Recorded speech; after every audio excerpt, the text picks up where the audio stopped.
விசிக பாட்டாளி மக்கள் கட்சி உள்ள வந்துன்னா அவரு வெளியில போயிடுவேன்னு அவரு தெளிவா சொல்லியிருக்கிறாரு. அத மட்டும் பாருங்க நீங்க. அப்படி இல்ல நீங்க கிடையாதுமா யோசிச்சு நம்ம. பாருங்களேன். இல்ல ஒரு நிமிஷம் நான் முடிச்சிடுறேன். ஏன்னா இப்ப நீங்க பாமக எல்லாம் உள்ள வந்துச்சு அப்படின்னா மேல் பாதியில அப்போ அந்த ஃபைட் என்னவா இருக்கும்? மேல் பாதியிலோட திமுக ஸ்டாண்ட் என்னங்கிற அடுத்த கேள்வி வரும். இந்த மாதிரி ஒரு விஷயக்கும் கேள்வி வரும் நமக்கு. திமுக நிலைப்பாடு மாத்துதா அப்படின்ற மேட்ரு. ஏற்கனவே தலித் விரோதி இருக்காங்க. அதுக்கே நம்ம இங்க உட்காந்து பதில் சொல்றது வேண்டியது கிடையாது. இல்லடா இல்லடா இல்லடா. இப்ப அவங்க அதெல்லாம் இன்னொன்னு வந்துச்சுன்னா முக்கியமான முடிஞ்சிடும். விஷயம் ஆக்கி,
சைலன்ஸ் மேட்டர் அது கிடையாது. அது வந்து ராஜ்யசபாவோட ஜூலைல ராஜ்யசபா எலெக்ஷன் வருது. அதுக்காக வெயிட் பண்றேன். இப்போ பாஜகவும் அதிமுகவும் கூட்டணி சேர்ந்ததுனால அதிமுக வந்து இப்போ 2 ராஜ்யசபா இவங்களை வந்து அனுப்ப முடியும்.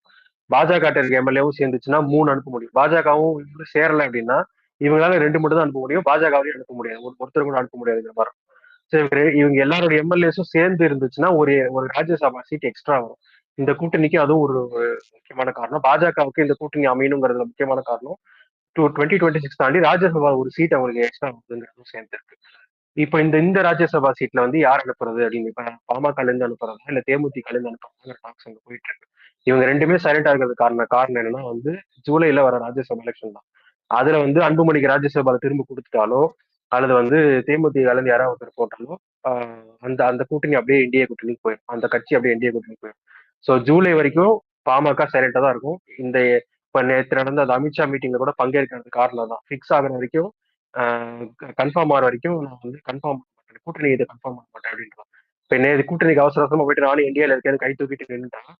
அப்புறம் நாளைக்கு ராஜ்யசபா சீட்டு கொடுக்காம போயிட்டாங்கன்னா அதிமுக படிச்சுல தேமுதிக கொடுக்குறேன்னு சொல்லிட்டு கொடுக்காம போச்சுல, அது மாதிரி கொடுக்காம போயிட்டாங்க. இல்ல நான் பாஜக போட்டுருக்கேன் அப்படின்ட்டா திரும்ப நான் விலைக்கு வரேன், நான் இந்தியால இருந்து இல்ல அப்படின்னு விலைக்கு வந்தா அப்ப கேள்வி வரும். நீ ஏன் போன, நீ ஏன் வந்தன்னு ஒரு கேள்வி வரும். அதனாலதான் ராமதாஸ் என்ன தெளிவா காய் நகர்த்தணும்னா, நீ வெயிட் பண்ணு, ராஜ்யசபா முடியட்டும், அதுக்கப்புறமா பொறுமையா வந்து இருக்கோமா இல்லையாங்கிறத முடிச்சுக்கலாம். எடுத்து வை, சீட் எடுத்து வை, அதுக்கப்புறமா நான் வந்து பணத்தை எடுத்து வை, அதுக்கப்புறமா நான் இருக்கிறேன் அப்படின்ற மாதிரி ராஜ்யசபா சீட்டை கொடு, அதுக்கப்புறம் நான் கன்ஃபார்ம் பண்றேன் கூட்டணிங்க அப்படின்ற அந்த மாதிரிதான் வெயிட் பண்றாங்க. திமுகவுக்கு அதுக்கு ஒரு சம்மந்தம் பாயிண்ட் கிடையாது. இங்க இருக்கிற இதோட இதையும் ஆட் சொல்லுங்க. பண்ணிக்கோங்க. ஏன்னா அவர் வந்து ஆல்ரெடி ஜெயிச்சப்பவே அவர் மினிஸ்ட்ரியில வந்து கேபினெட்ல வந்து போஸ்டிங் கொடுக்கல அவருக்கு. அப்ப வந்து சிபிஐ கேஸ் இருக்குல்ல, அதை முடிச்சுட்டு வான்னு சொல்லிட்டு தான் அப்ப வந்து சொன்னது அவருக்கு. சோ இப்ப வந்து அவர் ஜெயிக்கவே இல்லைன்னா எப்படி அவருக்கு மினிஸ்ட்ரியில இப்ப போஸ்டிங் கொடுப்பாங்க? அதுவும் ஒண்ணு இருக்குது. மினிஸ்ட்ரி போஸ்டிங் எல்லாம் வராது. நீங்க ஒரு ராஜ்யசபால அனுப்பிச்சு விட்டுருவாங்க, அவ்வளவுதான். நீங்க சிபிஐ கேஸ் எல்லாம் நீங்க தோண்டி எடுத்தீங்கன்னா யாருக்கும் பெனிஃபிட் இல்ல. அப்படி பார்த்தா அதிமுக மேல நான் ஏகப்பட்ட சொல்றது கேஸ் நீங்க இருக்கு. புரிஞ்சுக்கல. நீங்க ஆல்ரெடி வந்து இவரு ஜெயிச்சப்பவே கேபினெட்ல கொடுங்கன்னு இவர் கேட்டதுக்கு அவங்க பிஜேபியில சொன்னது வந்து ஆல்ரெடி உங்க மேல சிபிஐ கேஸ் இருக்கு, அதை முடிச்சிட்டு வாங்க, அதுக்கப்புறம் போஸ்டிங் கொடுக்குறேன்னு சொன்னாங்க. இப்ப எப்படி இப்ப அதே லாஜிக் தானே மறுபடியும் வைப்பாங்க அவங்க? எப்படி இப்ப கெமிஸ்ட்ரில போஸ்டிங் அது குடுப்பாங்க? வந்து கேபினெட்டுக்கு. ஆ. கேபினெட் வேற, ராஜ்யசபா வேற. கேபினெட்ங்கிறது நீங்க பார்ட் ஆஃப் கவர்மெண்ட் ஆயிடுறீங்க. அப்படி இருக்கும்போது அது அந்த கேஸ் வந்து பாஜக மேலயுமே வர மாதிரி இருக்கும். நீ வந்து ஒரு சிபிஐ கேஸ் இருக்கிற ஒரு ஆளை வந்து நாளைக்கே அந்த கேஸ்ல வேற மாதிரி வந்துச்சுன்னா அவனுக்கு எப்படி மினிஸ்டர் பதவி, மினிஸ்டர் அரெஸ்டட்னு வரும், கேபினெட் மினிஸ்டர் அரெஸ்டட்னு வரும் நியூஸ்ல. அப்படி அது வந்து பிஜேபிக்கு கவர்மெண்ட் மேல போய் முடியும் அது. கேபினெட் மினிஸ்ட்ரி வேற, ராஜ்யசபா சீட் வேற. ராஜ்யசபா சீட் யாரும் வேணும். இவன் கேஸ் இதாயிடுச்சுன்னா இவனோட போயிடும் Rajya Sabha seat. Rajya Sabha member, PMK leader arrested தான் வரும். இந்த மினிஸ்டர் அரெஸ்டட் வராதுல்ல. ரெண்டுக்கு வித்தியாசம்.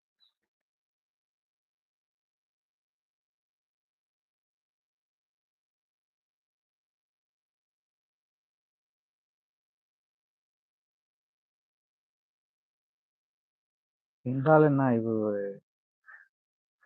இவர் வந்து ரஞ்சித்துடைய இவர் தானே, ஐ மீன் ரஞ்சித் ஆதரவாளர்களுடைய சப்போர்ட்ல இருந்தவர் தானே ஜெகன்மூர்த்தி. இவர் பிஜேபி கூட்டணியில இருக்காரு. பாஜக ஆமா. புதிய ஜெகன்மூர்த்தி என்ன கட்சி? வாழ்வுரிமை. புதிய பாரதமா? வாழ்வுரிமை கட்சி. புதிய பாரதம். புதிய பாரதம் இவர் தானே. நான் அங்கதான் இருக்கேன். ஓகே.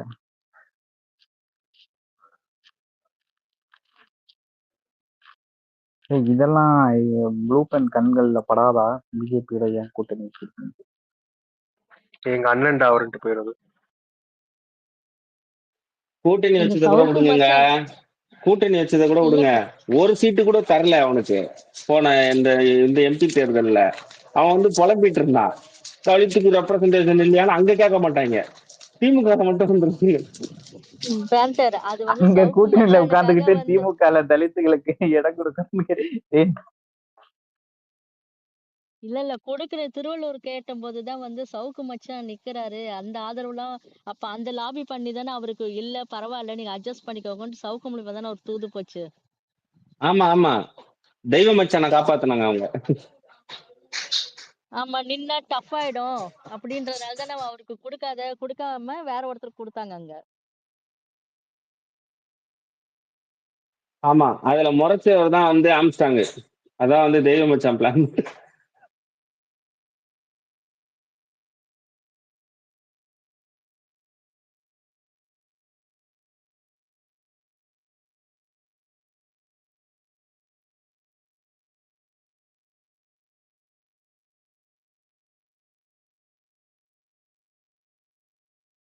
நீங்க பாருங்க, கனெக்டிங் த டாட் பண்ணுங்களேன், வந்துரும். அது ஆல்ரெடி வந்துச்சு. ஃபேன்டர் நேத்து நான் ஒரு வீடியோ ஒன்னு உங்களை டேக் பண்ணனே, அது பாத்தீங்களா? இன்டர்வியூ அது இது. இப்ப யாரு சிஎன் ராமகிருஷ்ணனா சிஎன்ஆர் வன்னியர் சங்க அவரு வந்து ஒரு லெட்டர் எனக்கு வந்தது. இதுல வந்து அன்புமணி வந்து வீட்டுல வந்து அந்த பொதுக்குழு நடத்தினார் பாத்தீங்களா? இப்போ மேடையிலேயே நீ போறதா இருந்தா இப்போ கட்சி இருந்தது. அதுக்கப்புறமா போயிட்டு வீட்டுல இருந்த காசெல்லாம் மொத்தத்தையும் எடுத்துன்னு வந்துட்டாரான் அன்புமணி எடுத்து வந்துட்டு என்னோட பங்களால நான் வச்சுக்கிறேன், எது வந்தாலும் நீங்க அங்க வந்து பாருங்கன்னு இருக்காரு போல.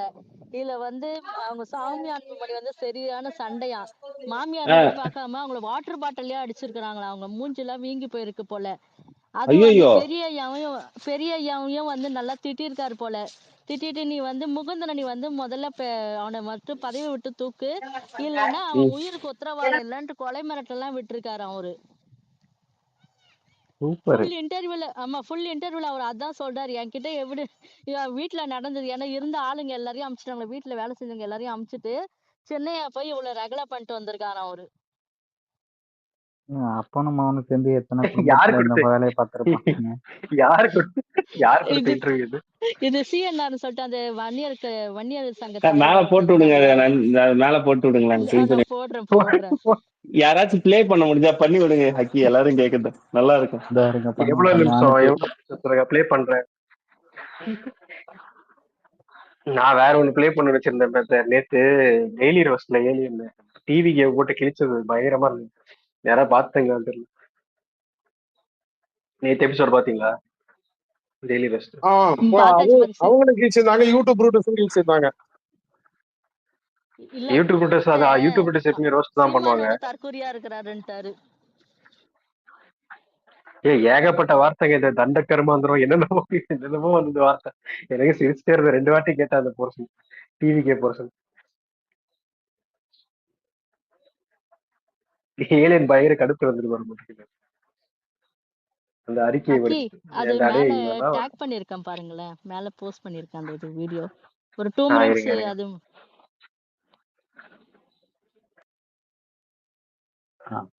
வந்துட்டேன்.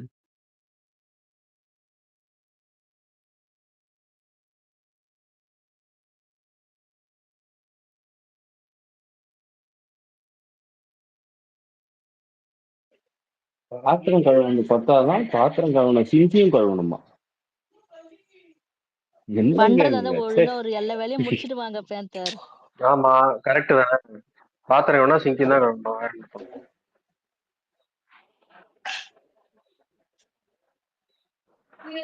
வாட் இஸ் திஸ் பண்றது?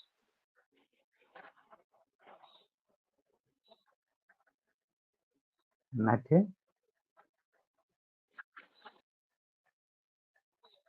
பாத்திரம் கழுவுனா சிங்கியும் சேர்த்து கழுவ சொல்றாங்களா? பேந்தர் வந்து வருத்தப்படுறது.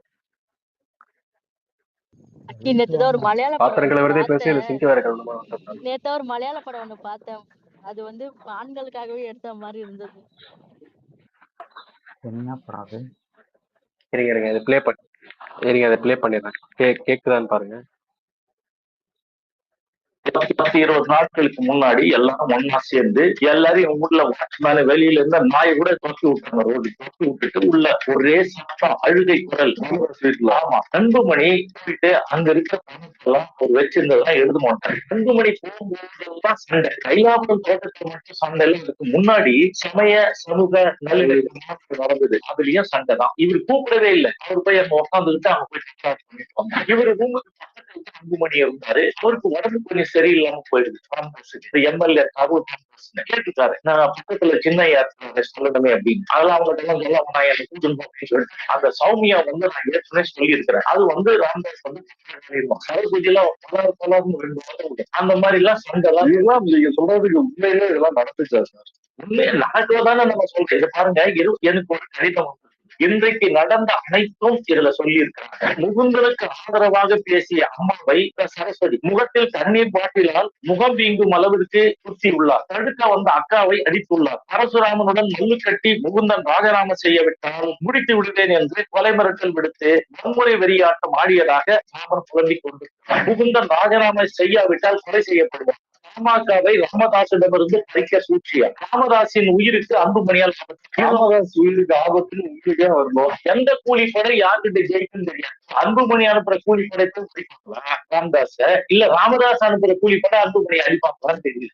வந்து அன்புமணி அடி வாங்குறாங்க, சௌமியா அடி வாங்குறாங்க. பிரதமர் பதவி கொடுத்தா ஜனாதிபதி பதவி கொடுத்தா முகமது விலை போக மாட்டான் அப்படின்னு சொல்லிட்டாரு. எல்லாத்துக்கும் விலை போயாச்சு. நாங்க போனாலே சார் அந்த புதிய பார்த்த உடனே சூட்கேஸ் பார்த்து வந்திருக்குன்றாங்க.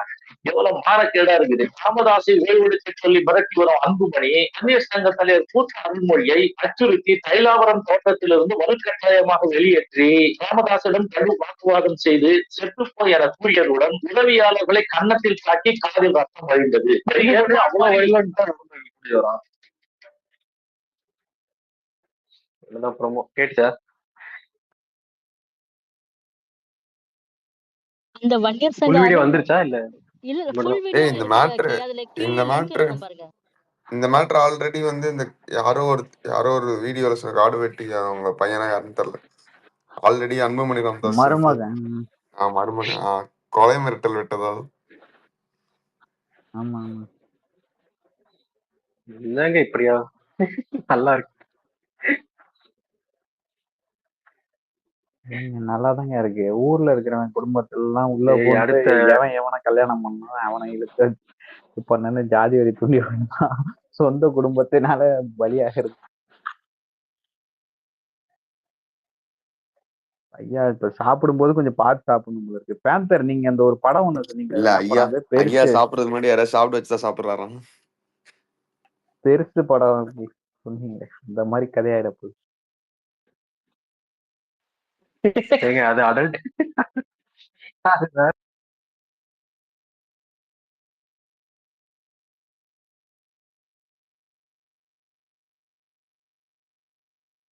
இது மாதிரி என்டர்டைன்மெண்ட்லாம் பப்ளிக்ல நியூஸ் மீடியால போட மாட்டாங்க. இது மாதிரி யாரோ ஒருத்தர் தான் வந்து பேசுறது. வறட்சியா இருக்கு பாலிடிக்ஸ். இந்த மாதிரி ஏதாவது இந்த மாதிரி இந்த நியூஸ்லாம் நல்லா இருக்குல்ல. நேத்து ஒருத்தர் அறிக்கை கொண்டு வந்தார், அதை பாத்தீங்களா இல்லையா?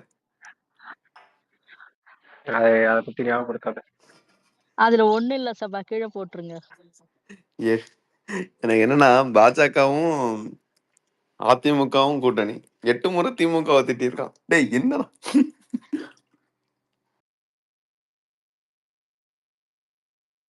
எனக்கு மனசாரல, நான் இப்ப அதை பிளே பண்ண போறேன். வெயிட் பண்ணுங்க.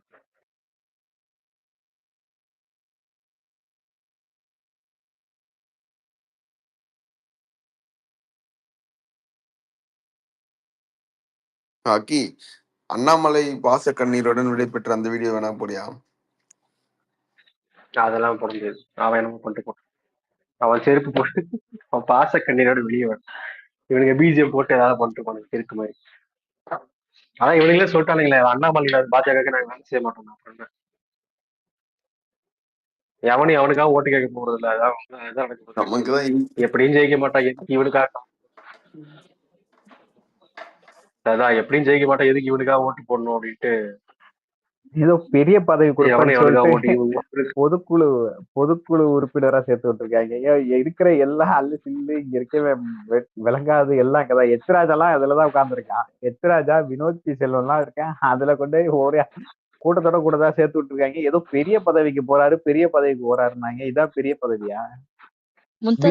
ஒண்ணுமே பண்ண வந்து அவன் இளைஞர் அணியில போஸ்ட்ல இருக்கான். அவன் தனி. இந்த இதுல தேசிய செயற்குழுலயா தேசிய பொதுக்குழுல இவர்களா இருக்கிறதா தான் நான் நியூஸ் கார்டுல பார்த்தேன். இருக்க வரேன்.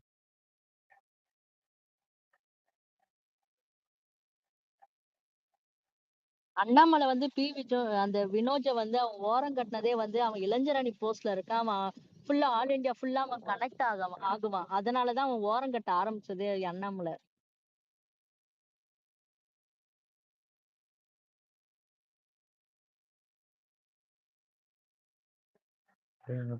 பாப்பறேன்.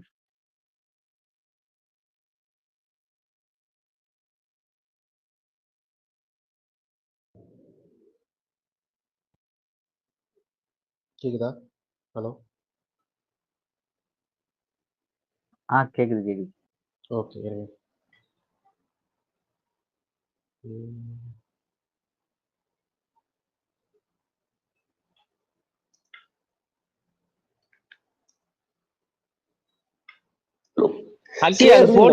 எடுத்திருக்கிறார்கள்.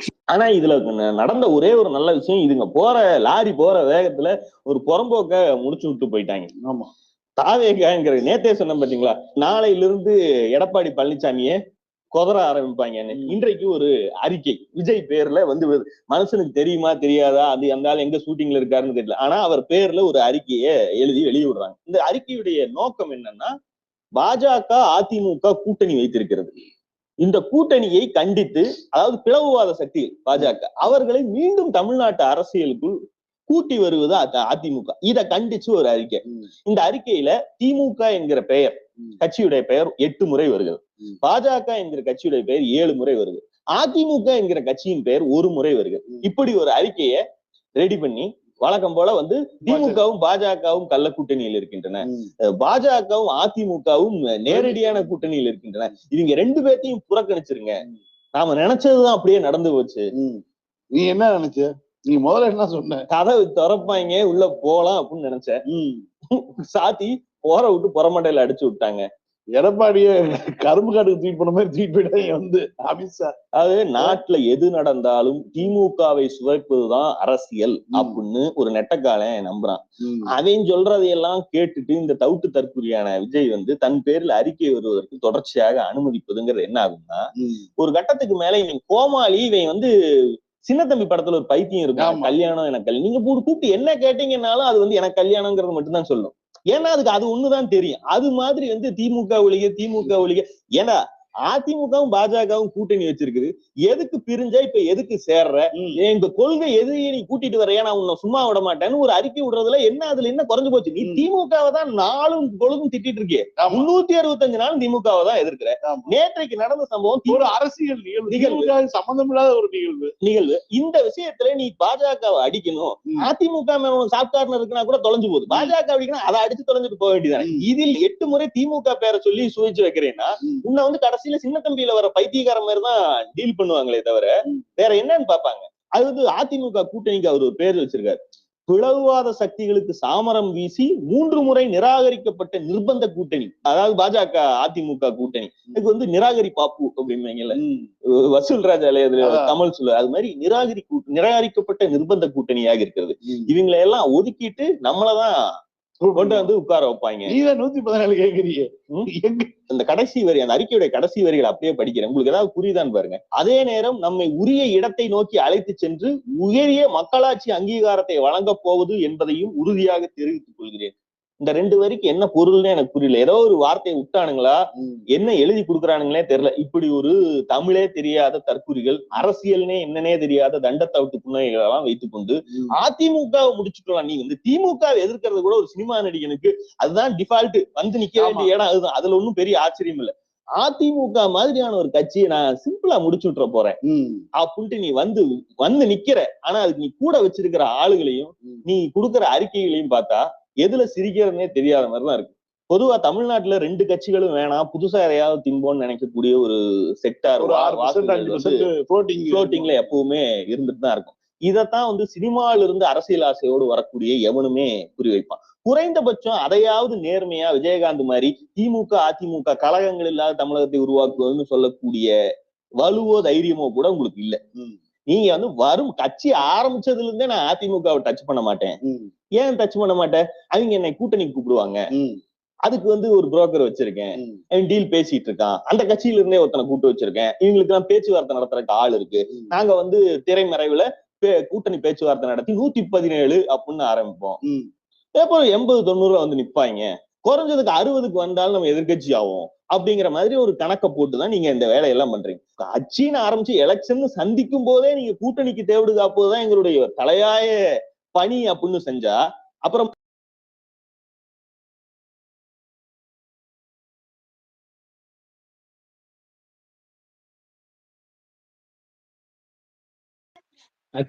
ஒண்ணுமே இல்ல. திமுக எதிர்த்து அறிக்கை விடுதுன்னா இங்க 2 பேரும் கூட்டணி வச்சு பொது மேடையில அரசியல் மேடையில திமுக அரசின் மீது குற்றச்சாட்டு சொல்லி பல்வேறு கருத்துக்களை சொல்றாங்க. அதுல எவ்வளவு யோக்கியத்தன்மை இருக்குன்னு திமுக தலைமை திரும்ப கேக்குது. உனக்கும் இதுக்கு ஒரு சம்பந்தமே இல்ல. நீ எதுக்கு மற்ற நாள் காலையில எந்திரிச்சு உட்கார்ந்து அறிக்கை விட்டு ஒப்பாரி வச்சிட்டு இருக்க? உனக்கு நீ எதிர்பார்த்தது நடக்கல. நீ சொல்றியா சொல்றியான்னு வெயிட் பண்ணிட்டு இருந்த.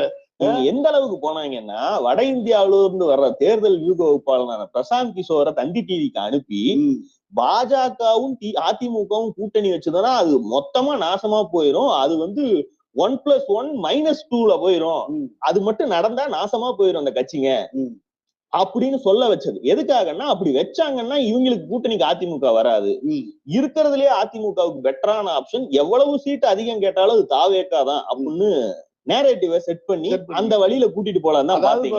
முதல் தேர்தலே 12% ஓட்டு வாங்கி விட்டாங்களே ஒரு சர்வே. அந்த பிரசாந்த் கிஷோர் சொல்றாங்க இல்ல, அந்த ஆள் கூட்டம் பீகார்ல இருக்க ஆளுகளை எண்ணி போட்டு விட்டாங்க. 1200 பேர் உட்காந்துருக்காங்க. இப்ப வந்து எல்லாம் முடிஞ்சுதா? இப்ப அவங்க தனியா கூட்டணிக்கு போயிட்டாங்க, உங்களை நட்டாத்துல நிக்க வச்சுட்டாங்க. இப்ப அவங்க ஒரு தாவேக்க நண்பா நண்பிகள் பேசிட்டு இருக்காங்க. ஓபிஎஸ் இப்ப வந்து தனியா தானே இருப்பாரு, பஸ் ஸ்டாண்ட்ல தனியாதான் இருக்காரு, பெரிய இடத்துல டீ ஆட்டிட்டு இருப்பார். அவரை ஒரு தனி கட்சி கூட்டிட்டு வந்துட்டா சவுத்துல ஒரு ஆட்டிடலாம்ல. சீரியஸா பேசிட்டு இருக்கானுங்க. கமெண்ட் எல்லாம் படிச்சு பார்த்தா யாரா நீங்க அவரையும் ஒரு பெனஞ்சு விட்டுறாங்க பாக்குறாங்க போல. ஏன் இருக்காரு? திமுக தான் எதிரின்னு அறிவிச்சு ஒரு வருஷமா திமுகவை சுதைப்பதை மட்டுமே ஒரே வேலையா செஞ்சுட்டு இருக்கீங்க ஒரு பக்கம். அந்த கூட்டணியில இருந்து விசிகாவை கொண்டு வரேன்னு ஒரு நெட்டக்காலம் கப்பல்ல வேலைன்னு ஒருத்தன் சொன்னான்னு நம்பி அதுவும் கடநாசமா போச்சு. நீங்க அவன்கிட்ட பேக்டோர் டீலிங் எல்லாம் வச்சீங்கன்னா அந்த கட்சியுடைய தலைமை கடுப்பாகும், கட்சியில இருந்து விரட்டி விட்டாங்க. விரட்டி விட்டோம்னா தூக்கி உங்க கட்சியில வச்சீங்க, அந்த கட்சியினோட தொடர்பும் அப்படியே போயிடுச்சு. அவ்வளவுதான். நீங்க கட்சி ஆரம்பிச்சு கொள்கை அறிவிச்சு இந்த கூத்தெல்லாம் பண்ணும் போதே நாத்தாக்காவும் விசிகாவும் தான் ஆளா இதை வந்து எதிர்த்து ரிட்டாலியேட் பண்ண ஆரம்பிச்சாங்க. ஏன்னா நல்லா கவனிச்சீங்கன்னா, இப்படி ஒருத்தன் சினிமா சோப்போட வந்தா நம் இளைஞர்கள் ஒரு ஏமாந்து போய்வதற்கான ஒரு வாய்ப்பு இருக்குன்னு எதிர்பார்த்த அந்த 2 கட்சிகளுமே உடனடியாக இவங்களுடைய கூத்தை வந்து அம்பலப்படுத்தி, நாம கொள்கைக்காக வேலை செஞ்சுட்டு இருக்கோம், நமக்கு ஒரு அரசியல் திட்டம் இருக்கிறது, இந்த மாதிரியான கோமாளிகள் பக்கம் போகக்கூடாதுங்கிறத சீமான் அந்த அளவுக்கு அடிப்பான்னு யாருமே எதிர்பார்க்கவே இல்லை. கட்சி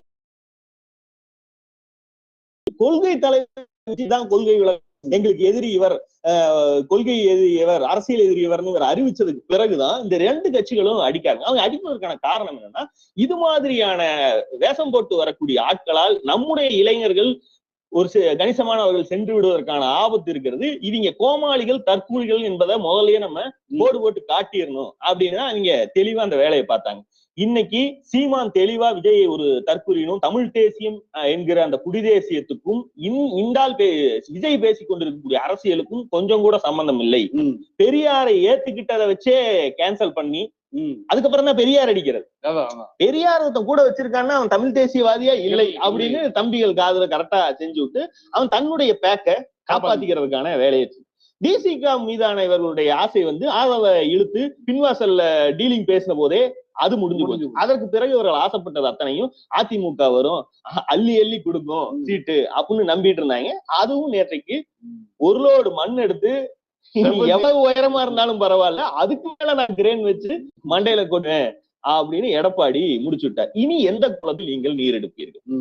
கடைசியில திமுக படத்து கிளைமேக்ஸ்ல பரத் மண்டையில குத்திட்டே தெரியாது, இதையே பேசிட்டு இருந்தா அரசியல் காலத்துல தெரிய வரும், பார்த்து சிரிச்சுட்டு போயிருவாங்க, அவ்வளவுதான். ஆனா உண்மையில மீண்டும் அதிமுக கூட்டணி என்பது இன்னொரு பக்கம் அரசியல் செய்வதற்கான பெரிய அதை செய்வதற்கான அரசு அறிவு எல்லாம் உங்களுக்கு இருக்கான்னா பூஜ்ஜியம். மீண்டும் சந்திப்போம். லைக் பண்ணுங்க, ஷேர் பண்ணுங்க.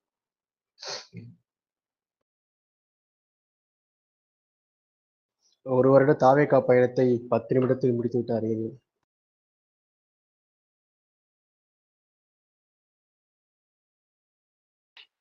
தண்ட தவிர்த்து தற்கொலை எவ்வளவு லென்த் அளவு தண்ட தவிர்த்து தற்கொலை உச்சகட்ட கோபத்துல சீமானோட தற்கொலைன்னு சொன்னாங்க பாரு, அது வேற ஒரு வீடியோல சீமானோட பெரிய தற்கொலையா இருப்பான் போல. அங்கதான் என் மனசு உடஞ்சு போயிடுச்சு.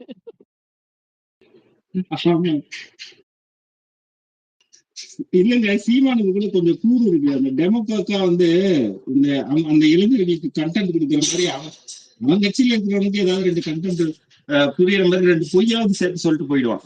புரியுதுங்களா? அந்த கதைகளை வந்து சுவாரஸ்ய கதைகளை வந்து அவனுக்கு சொல்லி கொடுத்துட்டு போயிடுவான். இது எதுவுமே இல்லைங்க, இது வேஸ்ட்டுங்க. இது இல்ல பேந்தர், அண்ணனுக்கு கதை சொன்னாதான் பசங்க கிட்ட இருந்து வசூல் பண்ண முடியும். அதனால அண்ணன் வந்து விதவிதமா கதைகள் வந்து அது படிக்கிறது, இதை படிக்க, வாட்ஸ்அப் நிறைய படிப்பாரு. ஏதோ ஒண்ணு பக்கத்துல இருக்கும், ஏன்னா சொன்னா கூட காது கொடுத்து கேட்பாரு. இந்த ஆள் ஃப்ரிட்ஜுக்குள்ள உட்காந்து ஆப்பிள் மாதிரி தனியா உட்காந்து இருந்தா யார் தான் இந்த ஆள் கிட்ட இன்ட்ராக்ட் பண்ணி இவ்வளவோ நடக்குதுன்னு சொன்னாதான் தெரியும் அந்த ஆளுக்கு. அந்த ஆளு வேலைக்கு போறாரு, சம்பாதிக்கிறாரு, பணம் ஒண்ணு செட்டில் ஆயிடுச்சு. நீ அண்ணனை மாதிரி வந்து எனக்கு அடுத்த வேலை தம்பிங்க கையில காசு கொடுத்தாதான் செலவு பண்றதுக்கு இருக்குதுன்னா அப்ப அண்ணன் இறங்கி உழைக்கிறாரு, நீ உழைக்காம உட்கார்ந்துட்டு இருக்க, அவ்வளவுதான், சிம்பிள். இந்த நெட்ட காலனுக்குலாம் அறிவு இருக்குன்னு நம்புறான் பாத்தீங்களா? அதுதான் பெரிய தப்பு. அதுக்குதான் பார்த்தா வெளியில அவன் தாண்டா பெரிய வேலை பார்த்து விட்டு போயிட்டான் அப்படின்னு.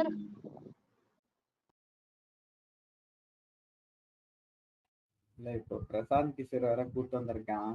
பிரசாந்த் கிஷோர் வந்து நேற்றையோ முந்தானாலாம் சொந்த கட்சி மீட்டிங் போட்டிருக்கான். அதுக்கே உள்ளூர்லயே ஆளு இவனுங்க நம்புறானுங்க பாருங்க. இந்த சினிமால வர மாதிரி, அந்த எல்கேஜி படத்துல வர மாதிரி ஸ்ட்ராட்டஜிஸ்ட் நம்மள மொத்தமா ஜெயிக்க வைப்பாங்க, நம்ம எதுவும் வேலை பார்க்க தேவையில்லன்னு நினைக்கிறானுங்க.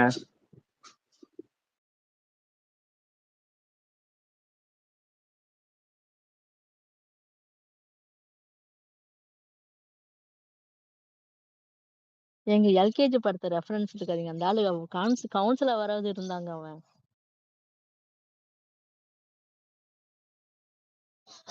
அது என்னமோ சரிதான், கவுன்சிலரா இருந்து ஏதோ சின்ன சின்ன வேலையாச்சும் செஞ்சு கொடுத்துட்டு இருந்தான். அவன் மக்களோட கனெக்ட்லயே இருந்தான் பேந்தர். அதனால வந்து மக்களுக்கு எங்க தொட்டா எங்க வரும்ன்றது அவனுக்கு தெரியும். அதனால வந்து அத வச்சு டெவலப் பண்ணான். இந்த ஆளுக்கு என்ன தெரியும் சொல்லுங்க? 4, 2 டான்ஸ் ஸ்டெப் ஆடி மக்கள கவர் பண்ணான்னா யார் ஓட்டு போடுவாங்க சொல்லுங்க?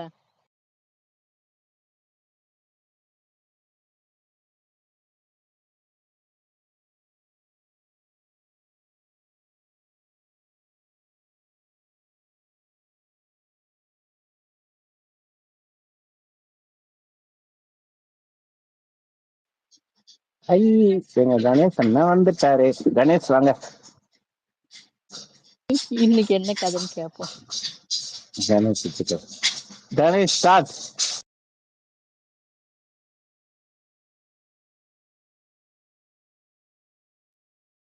பேந்தர் தம்பிங்க எல்லாம் பண்ணுவானுங்க. தம்பிங்க பேசிட்டே இருப்பான். திடீர்னு இந்த ஓஸ்காரு, இந்த 7 சாம்பிங்க வந்துட்டாரு. ஏய் இருடா இருடா அண்ணன் வந்துட்டாரு. அவர் பேசிட்டு அப்புறம் நீங்கலாம் பேசுங்கன்ற மாரி இப்ப கணேஷ இன்வைட் பண்ற மாரி ஆயிடுச்சு. நல்லா இன்ட்ரெஸ்டிங்கா சொல்லுவாருங்க. முன்தசிர் ஏன் பதவியில ரிசைன் பண்ணீங்க? நான் மறுபடியும் வாங்க பதவிக்கு. நான் எங்கே நான் வெளியே தூக்கி போட்டு அதனாலதான் சிஸ்டம்ல கிடைக்குது.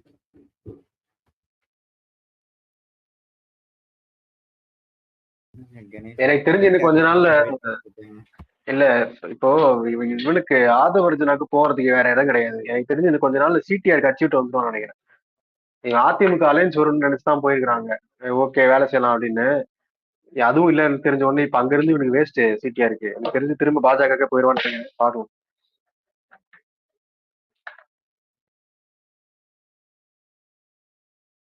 அக்கி இன்னொன்னு அண்ணாமலைக்கும் சிடிஆருக்குமே அந்த ஒரு கிளாஷ் ஒண்ணு இருந்ததுல. அதனாலதான் அவன் வந்து கட்சியே மாறினான் அவன். ஆமா. சோ அந்த இப்ப வார் ரூம் அண்ணாமலை வந்து ரோட்டு ப்ராஜெக்டே கிளியர். சிடிஆர் தானே செஞ்சு கொடுத்தான். ஃபர்ஸ்ட் இனிஷியேட் பண்ணது. அதுல இல்ல இல்ல அவனுக்கு இது மொத்தமா வந்து பிஜேபிக்கு வார் ரூம்ன்றது சிடிஆர் பண்ணது. அண்ணாமலைக்குன்னு தனியா ஒரு வார் ரூம் இருக்குல்ல, அது வந்து வாராகின்னு சொல்லிட்டு ஒரு ஆள் இருப்பாரு, ஆர்எஸ்எஸ் ஆளு. அவர் தான் வந்து அண்ணாமலைக்கு அது கிரியேட் பண்ணி கொடுத்தது. Oh okay okay okay. Gayathri Raghuram CTR நிர்மல்லாம் ஒரே டைம்ல வந்து அடிச்சிட்டு வெளியே வந்தானுங்கல்ல. ஆமா இவன் பண்ண அண்ணாமலை பண்ண கூத்துனால தான் அவங்கள வந்தது. ஏன்னா இவங்க சீனியர்ல, அதனால இவன் சொல்றது எதுவும் கேட்க மாட்டாங்கன்னு சொல்லிட்டு தனித்தனியா டார்கெட் பண்ணி எல்லாரையும் வெளியே அனுப்பிச்சு விட்டான். ஆமா இந்த சொட்ட செல்வகுமார்னு ஒருத்தர் இருப்பானே, அவனுக்கும் இந்த சிடிஆர் நிர்மல் குமாருக்கும் ஒரு கிளாஸே போயிட்டு இருந்தது. செல்வகுமார் அண்ணாமலாவது, நிர்மல் அது வந்து காளான கஞ்சா காளான ஏதோ ஒண்ணு இருக்கு, அது சப்ளை பண்றவன் தானே அண்ணாமலைக்கு. இவங்க அது இவன் அவன் வந்து ஜான் ரவி குக்கும்பர் கடத்தினானே. இல்ல இல்ல அது கடத்துறது அது வேற பேந்தர். இந்த காளானே தனியா வந்து ஒரு மாதிரி அந்த மாதிரி ஐட்டம் எல்லாம் வந்து இவன் இந்த சொட்டையே வந்து அவனும் சப்ளை பண்றான். அது இந்த கஞ்சா சங்கர் தான் சொன்னது ஒரு பேட்டியில. Okay okay okay. வாங்க கணேஷ், வணக்கம். வணக்கம் வணக்கம். என்ன தலைப்பே வித்தியாசமா இருக்குது. ரெசர்ச் போட்டுருக்கிறீங்க, அலைன்ஸ் தானே?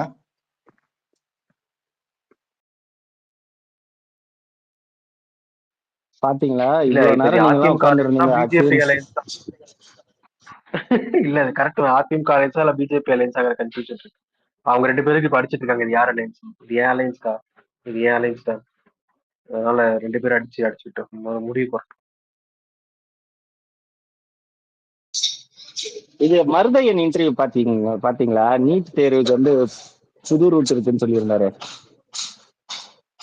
ஹலோ தெரியல, பார்க்க ஆரம்பிச்சேன்னு நினைக்கிறேன். பார்க்கல. இன்னொன்னு வந்து ஷியாம் தராஷ் ஷியாம் இருக்கார்ல, அவர் என்ன சொல்றாரு, இப்ப நமக்கு வந்து அப்ரூவல் வச்சு நீட் நம்ம வந்து எக்ஸம்ஷன் பண்ணிட்டு நீங்க ஏன் வந்து விலக்கு கொடுத்தீங்கன்னு ஏதாவது பிஜேபி கேட்டானா அது வந்து வேற ஒரு கேஸ் மாதிரி போயிடும். நாங்க வந்து கோர்ட்டு கொடுத்த ஆர்டர்ல தான் நாங்க ஃபாலோ பண்றோம், நீ எது கேட்கறதாலும் கோர்ட்ல கேட்டுக்கன்னு சொல்லிட்டா நம்ம வந்து அது வேற ஒரு கேஸ் மாதிரி டைவர்ட் ஆகி போயிடும். இந்த கேஸோட வந்து மிங்கிள் ஆகாதுன்னு அவர் ஒரு சஜஷன் சொன்னாரு. இல்ல மருதன் வந்து அவருக்கு அவரு தெரிஞ்ச ஒரு லாயரோ அட்வொகேட் அந்த மாதிரி கிடையாது.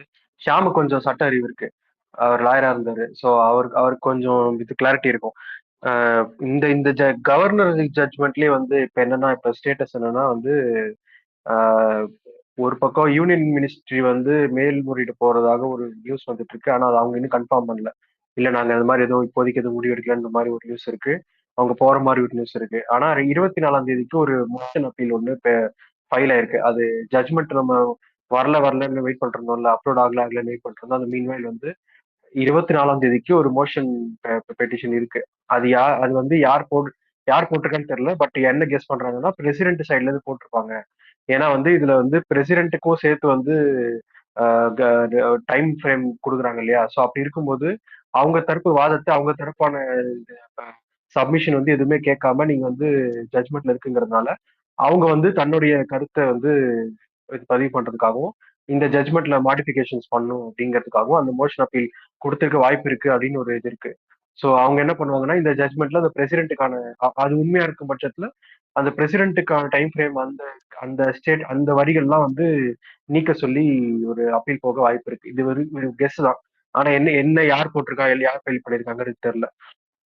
அப்படி அதுக்கு அதுக்கு ஒருவேளை அப்படி இல்லை அப்படின்னா வந்து நம்ம இந்த நீட் மேட்டர்ல வந்து என்ன பண்ணலாம்னா நீட் போன ப்ராசஸே வந்து தவறான ப்ராசஸ் தான் அப்படிங்கிறத வச்சு திரும்ப நம்ம ஒரு கோர்ட்ல போயிட்டு அதை கேஸ் ஃபைல் பண்ணலாம். பட் எனிஹவ் நீங்க அப்படி பண்றதா இருந்தாலும் சரி, இல்லை திரும்பவும் நம்ம ஏதாவது ஒரு இதே இப்போ பில்லே வந்து மாடிஃபை பண்ணி ஒரு புது பில் மாதிரி பாஸ் பண்ணாலும் அது வந்து என்ன ஆகும்னா நீங்க இப்போ திரும்ப அதே ப்ராசஸ் போகும். பட் ஆனால் இந்த வாட்டி என்னன்னா எதுக்காக எப்படி ரிஜெக்ட் தான் பண்ண போறாங்க அப்படின்னா ரிஜெக்ட் பண்றதுக்கான காரணமும் அவங்க சேர்த்து சொல்லி ஆகணும். ஏன்னா போன வாட்டில கவர்னர் காரணம் சொல்ல, பிரசிடென்ட் காரணம் சொல்ல, ஐ ரிஜெக்ட் அப்படின்ட்டு ஒரே வார்த்தையில முடிச்சிட்டாங்க. ஏன் ரிஜெக்ட் பண்ண, எதுக்கு ரிஜெக்ட் பண்ணுங்கிற காரணமும் சேர்த்து வரும். ஸோ வெயிட் பண்ணலாம் என்ன நடக்குது. எனக்கு தெரிஞ்ச இந்த எலெக்ஷன் வரதுக்கு நேத்து நான் சுப்ரீம் கோர்ட் அட்வொகேட் ஒருத்தர்கிட்ட நான் வந்து இது தொடர்பா இந்த கேஸ் தொடர்பா டிஸ்கஸ் பண்ணேன். அவர் வந்து சொன்னது வந்து அட் எனி காஸ்ட் இந்த ஜட்ஜ்மெண்ட்ல எதுவும் கையை வைக்க முடியாது, மாடிஃபிகேஷன் கூட பண்ண முடியாது. ஏன்னா அவங்க வந்து வித் ப்ராப்பர் எவிடன்ஸோட கொடுத்துருக்குறாங்க அப்படின்னு சொல்லி சொன்னாரு. இன்னொன்னு இந்த கேள்வி வச்சாங்க. ஏன்னா ஒருத்தர் வந்து நம்ம தமிழ்நாட்டை சேர்ந்த ஒரு லீடிங் லாயர் ஒருத்தர் வந்து கொஸ்டின் ரைஸ் பண்ணியிருந்தாரு. என்னன்னா இந்த கான்ஸ்டியூஷனல் போஸ்ட் சம்பந்தமான கேஸ் எல்லாம் ஹேண்டில் பண்றது வந்து 3 டிவிஷன் பெஞ்சு, 3 பேர் இருக்கிற டிவிஷன் பெஞ்சு தான் விசாரிக்கணும். இது வந்து 2 பேர் தான் விசாரிச்சிருக்காங்க. அதன் அடிப்படையில் வேணும்னா இதை வந்து இன்னொரு பெஞ்சுக்கு வேணா மூவ் பண்ணலாமே தவிர, அப்படியே மூவ் பண்ணாலும் இந்த தீர்ப்புல வந்து யாரும் கை வைக்க முடியாது, இந்த தீர்ப்பை வந்து டிசோன் பண்ண முடியாதுன்ற மாதிரி சொன்னாரு. அவர் சுப்ரீம் கோர்ட் லாயர் தான், லீடிங் லாயர். அவர் இந்த சமச்சீர் கல்விக்கெல்லாம் அவர் தான் அப்பியர் ஆனாரு.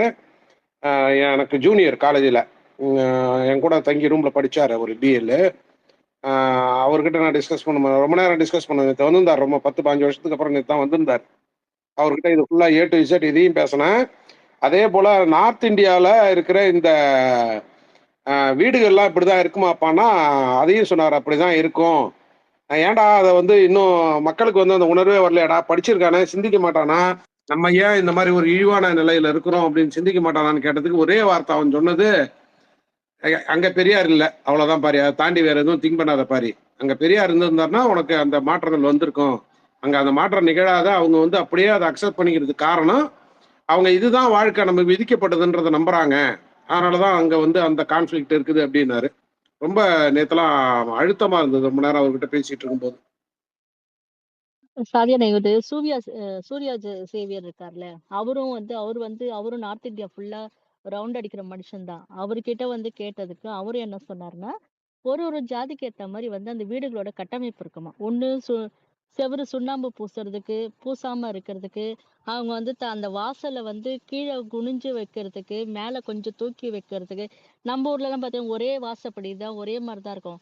ஆனா அவங்க இதுல வாசப்படி வைக்கிறதுல அந்த அளவுல இருந்து பெயிண்ட் சுண்ணாம்பு அடிக்கிற வரைக்கும் ஒரு ஜாதிக்கும் ஒரு மாதிரி வச்சிருக்காங்களாம். சோ வந்து வரியும் கட்டணும். ஒரு வீடு பூசு வேலை ஃபுல்லா நீ கம்ப்ளீட் பண்ணினா அதுக்கேத்த மாதிரி டாக்ஸ் வாங்குவானுங்களாம். அதனால வந்து அந்த வீடுங்களை பார்த்தே நம்ம கண்டுபிடிச்சிடலாம் இந்த ஜாதிக்காரங்க இந்த வீட்டுல இது மாதிரி வீட்டுல தான் இருப்பாங்கன்றது. அவங்க ஜாதி ரீதியாவே வீடும் அமைச்சு வச்சிருப்பாங்களாம். அவர் ஒரு இன்டர்வியூல சொன்னாரு. நோ சீக்ரெட்னு சொல்லிட்டு ஒரு லாக்டு ஐடி வருது, அதை ரிஜெக்ட் பண்ணிடுறாங்க. ஹலோ, தெரிஞ்சவரா? பேரும் இல்லை. இல்ல அவரு நீங்க தெரிஞ்ச ஒரு வரவர் தான். ஓகே லாக் ஐடியா இருக்கு. ஆர்பி உதய் இருங்க, ஒரு fun note. RB Udhayakumar news ஒன்று வந்திருக்கு. கேக்குதா? பிரேக் ஆகுது, சாரி. கேக்குதா? பேசுங்க. கேக்குது, பேசுங்க. மேல ஒண்ணு போட்டிருக்கேன் பாருங்க. அதிமுக பாஜக கூட்டணி தொடர்ந்து விமர்சித்தால் தமிழகம் முழுவதும் ஆர்ப்பாட்டத்தை ஈடுபடுவோம். ஸ்டாலினுக்கு ஆர்பி உதயகுமார்.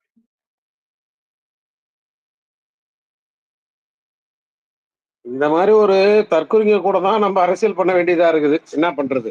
இந்த இப்பயே இந்த காலகட்டத்திலே எப்படி இருக்குன்னா, கலைஞர் வந்து எப்படிப்பட்ட தரங்கட்டவனும் கூட அரசியல் பண்ணி இருந்திருக்கிறாரு. மாக்காரா கோஷ்டி கூட, ரசிக கோஷ்டி கூட நினைச்சு பாக்குறதா. வெற்றி கொண்டான் மாமா வெற்றி கொண்டான் வந்து அடிக்கடி அதை பேசுவாரு. டேய், நாங்க இன்ன நேரம் எடுத்து அரசியல் பண்ணி இதுக்கு வந்தோம்டா, உன்ன மாதிரி ஒரு கேடு கட்டவனுக்குலாம் அரசியல் பண்ற நிலைமைக்கு வந்துடுச்சு அப்படின்னு ஜெயலலிதாவை எதிர்த்து அரசியல் பண்ண வேண்டிய சூழ்நிலைக்கு அந்த 98, 96 காலகட்டத்தில் விழுப்புரத்துல நடந்த கூட்டத்துல வந்து அவர் ரொம்ப வருத்தப்பட்டு பேசினார். அதை தான் நினைச்சு பார்த்துக்கிறதா இருக்குது. பெருந்தலைவர் காமராஜர் கூடவும் ராஜாஜி கூடவும் தத்துவத்தை பேசி அரசியல் பண்ண காலம் போய் இவெல்லாம் வந்து இவளை எதிர்த்துலாம் நம்ம அரசியல் பேசுற அளவுக்கு நம்ம நிலைமை இப்படி வந்துருச்சு அப்படின்னு சொல்லி வெற்றி கொண்டான் பேசினாரு. எனக்கு இன்னும் நினைவு இருக்குது. அந்த மாதிரி இருக்குது இது. ப்ரோ, நீட்ல எனக்கு ஒரு டவுட் இருக்கு, கிளியர் பண்றீங்களா? தெரிஞ்சா சொல்றேன், சொல்லுங்க. இப்ப வந்து ஓகே, காசு இருக்க மட்டும் தான் படிக்க முடியுதுங்க பிரச்சனை மட்டும் தான் இருக்கு. இப்ப தமிழ்நாட்டுக்கு மட்டுமே விலக்கு வாங்கிட்டோம்னா, இப்ப ஒன்றிய அரசுக்கான சீட்டு ஒவ்வொரு காலேஜ்லயும் கொடுக்கணும், ஓகேவா? கொடுக்கும்போது அதுல மற்ற ஸ்டேட்ல உள்ளவங்க வருவாங்க. இப்ப நீட்ல பாஸ் ஆகி மற்ற ஸ்டேட்ல போய் நம்ம ஸ்டூடெண்ட் படிக்கிறாங்கல்ல, அது படிக்க முடியாதானே? அப்ப நீட்ல நம்ம மட்டும் விலக்கு வாங்கிட்டாங்க. இல்ல இப்போ நான் வந்து இப்ப நம்ம நீட் விலக்கு மட்டும் சரி சொல்லுங்க. இல்ல அப்படி கிடையாது. இப்போ 85-15ன்ற மாதிரி தான் ஷேரிங். 85% ஆஃப் சீட் இங்க தமிழ்நாட்டில் இருக்கக்கூடிய சீட்டுகள்ல, மாநில அரசு கல்லூரிகள்ல 85% சீட்டை வந்து இங்க இருக்கக்கூடிய மாநில மாணவர்களுக்கும் மிச்ச 15% வந்து ஆல் இண்டியா ஓப்பன் கோட்டாக்கும் கொடுக்குறாங்க. இப்ப அந்த நாம என்ன சொல்றோம்னா 85% சீட் நாங்க ஃபில் பண்றோம்ல, அதை வந்து நாங்க எப்பவும் எப்படி பண்றோமோ அப்படியே பண்ணிக்கலாம். மித்த இருக்கக்கூடிய 15% ஆல் இண்டியா கோட்டா சீட்டுக்கு நீங்க வேணா எக்ஸாம் எழுதிக்கோங்க. அந்த சீட்டை வந்து குறைக்கிறதுக்கு இப்போ டிஎம்கே கோரிக்கை வச்சிருக்காருன்னு எனக்கு தெரியல. அது யாராவது ஐடியா இருந்தா சொல்லுங்க. ஏன்னா 15% வந்து நம்ம கொடுத்து ஆகணும். அது 85% சீட்டு தான் நம்ம ஓன் ஸ்டேட் எடுத்துக்க முடியும். மிச்ச 15% ஆல் இண்டியா கோட்டால போவோம். அந்த 15% சீட்டு நம்மளுடைய சீட்ஸுமே நம்ம கொடுக்குறோம். அப்படி இருக்கிற பட்சத்துல மற்ற ஆல் இண்டியா கோட்டா சீட்ஸ்லயும் நம்ம மாணவர்கள் கலந்துக்கிறதுக்குள்ள எந்த தடையும் இருக்கக்கூடாது. இல்ல அதான் இதே மாதிரிதான் ஒரு பிரச்சனை. அதான் கேக்குறேன். இப்ப சொல்றேன் இருங்க. இது வந்து இந்த 15% கோட்டா வந்த உடனே சுப்ரீம் கோர்ட்டோட நீதிமன்ற பயங்கரவாதம் இம்ப்ளிமெண்ட் ஆன உடனே ஆந்திரா கவர்மெண்ட்ல வந்து என்ன முடிவு பண்ணாங்க அப்படின்னா, அப்போ சந்திரபாபு நாயுடு தான் நினைக்கிறேன், நான் எங்களோட மாணவர்களுக்கு ஆல் இண்டியா கோட்டாவும் வேணாம், எங்க ஸ்டேட்ல நாங்க ஆல் இண்டியா கோட்டாவும் நாங்க கொடுக்கல அப்படின்னு ஒரு மசோதா ஒன்று பாஸ் பண்ணி ஆந்திராவில் இருக்கிற சீட் முழுக்க ஆந்திராவுக்கேன்னு வச்சிருந்தாங்க ரொம்ப நாள். நீட்டுக்கு முன்னாடி அந்த மாதிரி நடைமுறை இருந்தது, எனக்கு நல்லா நினைவு இருக்குது. வேணா நான் அந்த ஆர்டர் இது கூட நியூஸ் கூட எடுத்து மேலே போட முடிஞ்சா போடுறேன். பிஃபோர் நீட் அது மாதிரி இருந்தது. ஆஃப்டர் நீட் வந்து அந்த மாதிரி அதை எடுத்துட்டாங்க. இப்போ ஆந்திரா ஸ்டூடெண்ட்ஸும் இப்போ வந்து அவனும் 15% கொடுக்குறான், ஆல் ஓவர் இந்தியாவுக்கும் அவனும் போட்டி போடுறான். இப்போ நம்ம அதை கொடுக்கல அப்படின்னா நம்ம போட்டி போட முடியாது. நம்ம இங்கே கொடுக்குறோன்னும் போது நம்ம ஆல் இண்டியாவில் நம்ம போட்டி போடலாம். அதுக்கும் இதுக்கம்மா நீட்டுன்றது விலக்கு கேட்கறது நம்ம கவர்மெண்ட் 2 காலேஜுக்கு மட்டும்தான். அதனால அதில் வந்து எந்த அட்மிஷன் வந்து நாங்கள் ஏற்கனவே ஒரு ப்ரொசீஜர் வச்சுருக்கோம். அந்த ப்ரொசீஜர் எங்களுக்கு பெஸ்ட்டு சூட்டட் ப்ரொசீஜர். அதை நாங்கள் ஃபாலோ பண்ணிக்கிறோம். அதனால் எங்களுக்கு நீட்லேருந்து எக்ஸம்ஷன் கொடுங்க. இதுதான் நம்மளோட ப்ரேயரே, அதுதான். இதில் வந்து அந்த 15% கோட்டா பற்றிலாம் நம்ம அதை வந்து நம்ம கொடுக்க மாட்டோம்னு சொல்ல முடியாது. நம்ம மாணவர்களை போட்டி போட வேற ஸ்டேட்ல வந்து அந்த ஆல் இண்டியா கோட்டாவில் போட்டி போடுறதை தடுக்கவும் முடியாது. சட்டம் அதில் இல்லை, இடம் இல்லை.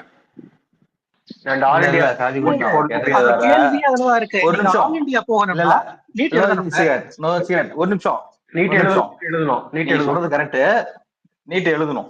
அதாவது ஏற்கனவே வந்து தமிழ்நாட்டுல இருந்து நீங்க வெளியே படிக்கிறாங்கன்னா அது வெளியேனா மற்ற ஸ்டேட்ல இருக்க காலேஜ்ல கிடையாது. அது வந்து சென்ட்ரல் இன்ஸ்டிடியூட். இப்ப ஜிப்பர் இன்னொன்னு சொல்லுவாங்க, இந்த டெல்லி எய்ம்ஸ், அந்த மாதிரி காலேஜ்ல படிக்கிறதுக்கு அப்ப தனியா ஒரு இது இருந்துச்சு, என்ட்ரன்ஸ் எக்ஸாம் நீங்க எழுதணும். அந்த மாதிரிதான் நீங்க தமிழ்நாட்டுக்கு வெளியில இப்ப ஜிப்பர் இருக்குல்ல இங்க பாண்டிச்சேரியில, நீங்க அதுல படிக்கணும்னாலே அதுக்கு தனியா எக்ஸாம் எழுதி தான் சேர முடியும் மெடிக்கல். இப்ப நாளைக்கு மதுரைக்கு எய்ம்ஸ் வந்துச்சுன்னா நீங்க அதுல சேரணும்னாலும் தனியா எக்ஸாம் எழுதி தான் ஆகணும். நீங்க இது தமிழ் நாளைக்கு நம்ம நீட்டு வாங்கிட்டோம், விலக்கு வாங்கிட்டோம் அப்படின்னாலுமே நீங்க அதுல சேரணும்னா தனியா எக்ஸாம் எழுதி தான் ஆகணும். இது பெரிய அப்படிதான் டிராபேக் இல்லையா? அவனுங்க இப்ப என்னன்னா இல்ல, அந்த அது 15% எப்பயுமே இருக்கிறது. விட்டு கொடுக்க சென்ட்ரல் மாட்டானுங்க. யூனிவர்சிட்டி அது வந்து அதான் சொல்றேன், அவன் அவனுங்க அது 15% வந்து விட்டு கொடுக்க மாட்டான். அதுல தெளிவா இருப்பான். அவன் இன்ஸ்டிடியூட்ல நம்ம அவன் ஆமா 15% விட்டு கண்டிப்பா கொடுப்பான். வேணும். 15% நம்ம தாங்க வச்சிருக்கோம். நம்ம வந்து கொடுக்குறோம் 15%. நான் வந்து வெளிநாடு கொடுக்குறேன். அதான் சொல்றேன். அதே மாதிரி எங்க பசங்க வெளியே அத வேணாம்னு சொல்ல முடியாது. அது வந்து நீ வச்சுக்கணும்னு சொல்ல மாட்டான். அதை கண்டிப்பா வேணும்னு தான் சொல்லுவான். அதை அவன் ஏன் சொல்ல போறான்? ஏன்னா அது அவனுக்கு தேவையான சீட்ல 15% அவனுக்கு தேவையான சீட்டு. இல்ல இல்ல இப்ப நீங்க இன்னும் 100% தமிழ்நாட்டுக்கு இருக்குன்னு சொல்ல வரீங்களா?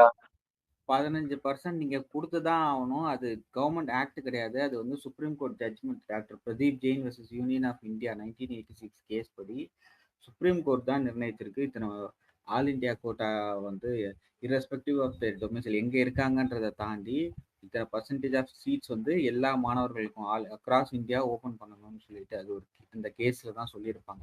ஆக்ட் 1986லயே வந்துருச்சு அந்த ஆல் இந்தியா கோட்டா ஸ்கீம். அதன் அடிப்படையில தான் 15% கொடுக்குறோம். அதை நம்ம எதுவும் பண்ண முடியாது. இது மெடிக்கலுக்கு மட்டும் இல்ல, 85% எல்லா எஜுகேஷனுக்கும் இருக்குது. ஆமா, ஆல் இந்தியா கோட்டாங்கிறது இருக்கும். ஸ்டேட் ரன் இன்ஸ்டிடியூஷன்ஸ் இருந்தாலும் 15% டெக்னிக்கல் எஜுகேஷன் எல்லாத்துக்குமே இந்த 15% வந்து கொடுத்து தான் ஆகணும்ன்றது தான் அந்த கேஸுடைய ஜட்ஜ்மெண்ட், சுப்ரீம் கோர்ட் ஜட்ஜ்மெண்ட். அதுலதான் எனக்கு ஒரு கேள்வி இருக்கு. இந்த 15% வரவங்க ஆல் இந்தியா வருவாங்க, அவங்க எல்லாம் நீட் கிளியர் பண்ணி தானே வருவாங்க. இப்ப நான் இந்த காலேஜ் போறேன் அதனால நீட் வேணாம்னு சொல்லிட்டு வர முடியாதுல்ல. வர முடியாது. ஒரே காலேஜ் தான். இங்க பாருங்க, இஷ்யூ வராதா? இல்ல இல்ல ஒரே ஒரு நிமிஷம் சிம்பிளா சொல்லிடலாம். சரி, ஓகே. அதுல இப்போ ஒரு காலேஜ் இருக்கு, அந்த காலேஜ்ல 100 சீட் இருக்குன்னு வச்சுக்கோங்க. ஒரு காலேஜ் இருக்குன்னா அதுல 85 மாணவர்கள் வந்து மாநில அரசினுடைய வடிவத்தினுடைய, அதாவது அவங்க என்ட்ரன்ஸ் எக்ஸாம் வச்சாலும் சரி இல்ல 10th மார்க் வச்சாலும் சரி, நாம சொல்லக்கூடிய சிஸ்டம் எப்படி இருக்கும்னா 85 மாணவர்கள் தமிழ்நாட்டுல மார்க் அடிப்படையில வருவாங்க. மிச்சம் இருக்கக்கூடிய 15 மாணவர்கள் ஆல் இந்தியா கோட்டாவில் அவன் என்ன எக்ஸாம் வச்சுக்கிறானோ இல்ல சீட்டு குளிக்கு போட்டு எடுக்கிறானோ அது ஒன்றிய அரசு முடிவு பண்ண வேண்டியது. அந்த 15% ஆல் இந்தியா கோட்டாங்கிறது யூனியன் கவர்மெண்ட்டுக்கானது. அவன் வந்து என்ன ப்ரொசீஜர் வச்சிருக்கானோ, என்ட்ரன்ஸ் எக்ஸாம் வைக்கிறானோ அதுல அவன் கம்ப்ளீட் பண்ணிப்பான். அந்த ஆல் இந்தியா கோட்டாவிலையும் நம்ம மாணவர்கள் போட்டி போட முடியும். புரிஞ்சுதா? Okay okay. ஏன்னா இங்க சிபிஎஸ்சில படிச்சவங்க வந்து அந்த கோட்டாவில தான் மெடிக்கல் போய் சேர்ந்துட்டு இருந்தாங்க நீட் வரதுக்கு முன்னாடி. சிபிஎஸ்சில படிச்சவங்களுக்கு நம்ம ஸ்டேட்லயும் அவங்களுக்கு போட்டி போடலாம். 85லயும் வந்தாங்கப்பா அவங்க. இல்ல அதிகமா மார்க்ல அப்ப நீட் இல்ல, அப்ப வந்து மார்க் நீட்டுக்கு முன்னாடி சொல்றேன். நீட்டுக்கு முன்னாடி என்ட்ரன்ஸ் எக்ஸாம் பண்ணானே, என்ட்ரன்ஸ் எக்ஸாம் எல்லாம் போட கிடையாது. அதனால அந்த கேஸ் தான் நளினி சிதம்பரம் அந்த வாதாடின அந்த கேஸை பிடிச்சி இவங்க இழுத்துட்டு இருக்கானுங்களே. அந்த 15% அந்த 85%க்குள்ள எங்களையும் சேர்த்துக்கங்கன்னு தமிழ்நாட்டில் இருக்கக்கூடிய சிபிஎஸ்சி மாணவர் ஒரு போட்ட அந்த கேஸ்ல தான் நளினி சிதம்பரம் ஆஜராகிருப்பாங்க. அதை தான் இவனுங்க மாத்தி நீட்டுக்கு ஆதரவா இது பண்ணாங்க, நீட்டுக்கு ஆதரவா இது பண்ணாங்கன்னு சொல்லி ஊட்டிட்டு இருப்பானுங்க.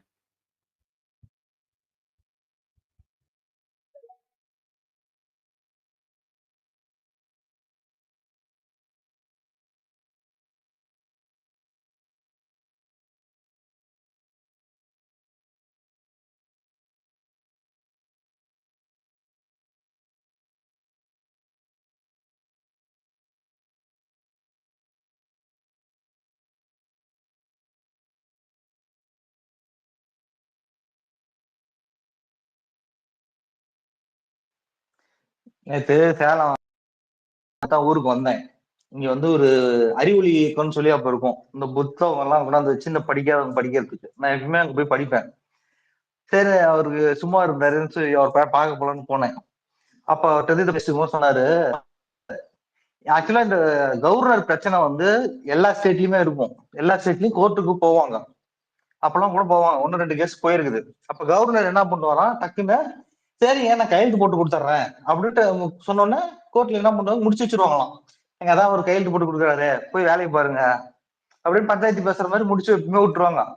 ஆனா இந்த தாட்டி ரவி பண்ணதுனாலதான் பிரசிடென்ட்டும் சேர்த்து இழுத்துட்டாங்க அப்படின்னு ஒரு இது இருந்துச்சு. பேசிட்டு இருந்தோம். இன்னைக்கு பார்த்தா திருப்பி பிரசிடென்ட் ஏன்டா எண்ணெய் அடிக்கிறது கேஸ் போடுறதா பேசிட்டு இருக்கிறாங்க. இது ஸ்டேட் போடுவாங்களா கேஸ்? இது சென்ட்ரல் இல்ல பிரசிடென்ட் தனியா போடுவாங்களா? தெரியல யாரு போடுறான்னு. இந்த இதுதானே சொல்றீங்க, கவர்னர் கேஸ்ல சொல்றீங்க? கவர்னர் கேஸ் தான். இதுல கேஸ் போடுறதா ஸ்டேட் போட வேண்டிய அவசியம் இல்லைல்ல, ஸ்டேட்டுக்கு ஆதரவா தான் இருக்கு. ஸோ ஸ்டேட் போடுறதுல பெருசா பாயிண்ட் இல்ல. ஆதரவு சென்ட்ரல். இப்ப பிரசிடென்ட்னாலே அட்டார்னி ஜெனரல் தானே ஆதரவு. இது ஆதரவு. ஆமா ஏஜி தான்.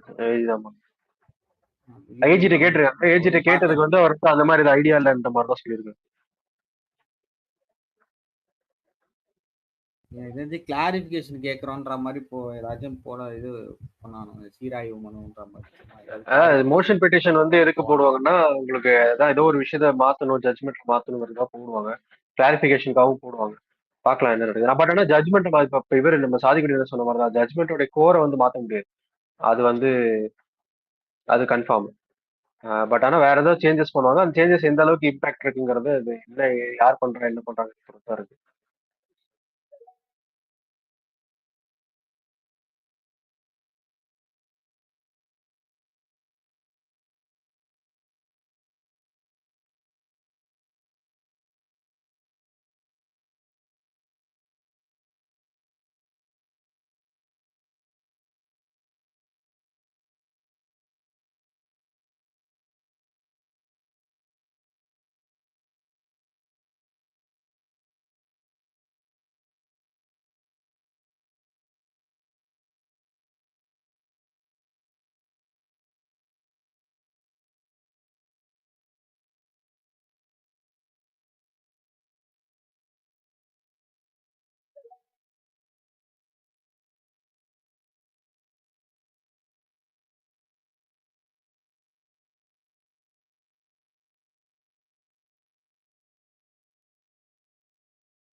ராஜகுடின உங்க ஏதோ உங்க ஃப்ரெண்டு லாயர்கிட்ட பேசினீங்களா, அவர்கிட்ட நீட் மேட்டரை பத்தி ஏதாவது பேசுனீங்களா? இந்த நீட் கேஸ் பத்தி, இந்த ஜட்மெண்ட்டுக்கும் நீட் கேஸ்க்கும் அவருடைய ஒப்பீனியன் ஏதாவது சொன்னாரா? கேட்டேன். இந்த ஜட்மெண்ட் அடிப்படையில கொடுக்கறதுக்கு வாய்ப்பு இருக்கு, ஆனா கொடுப்பானுங்களான்னு தான் அங்க அந்த ஜுடிஷியரியோட மென்டாலிட்டி வந்து நமக்கு எகென்ஸ்டா தான் இருக்கு. அத உட்கார்ற ஜட்ஜை பொறுத்து அப்படின்ட்டான். அதை டிஸ்கஸ் பண்ணாத இருப்பானா, கேட்காத இருப்பானா? ஓகே.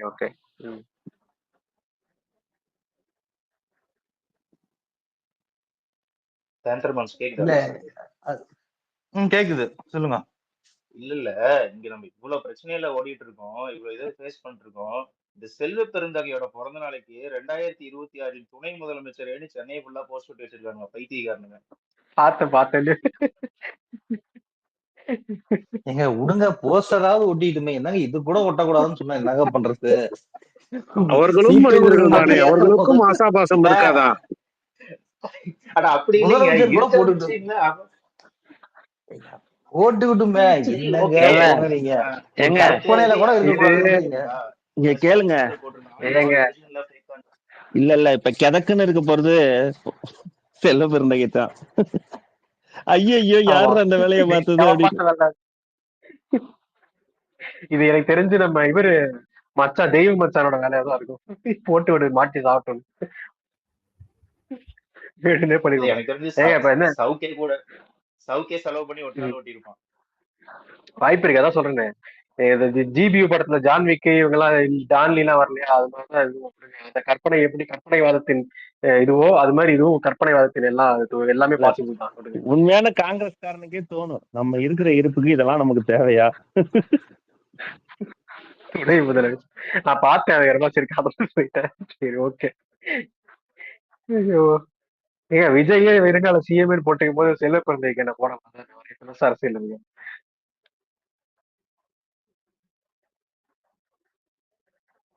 சச்சின் ரிலீஸ் ஆகும் ஆகாதா, போயிட்டே இருக்குது. 18ஆ?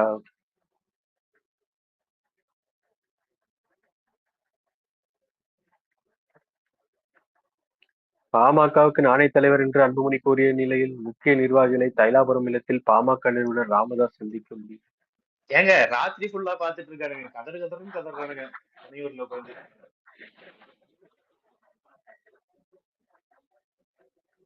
யாரு இவனுங்களா? பனையூர் பாய்ஸா? இல்ல, சின்ன மாங்கா பெரிய மாங்காவும் நைட்டு ஃபுல்லா போய் பாத்துட்டு இருக்காங்க ஆளுங்க.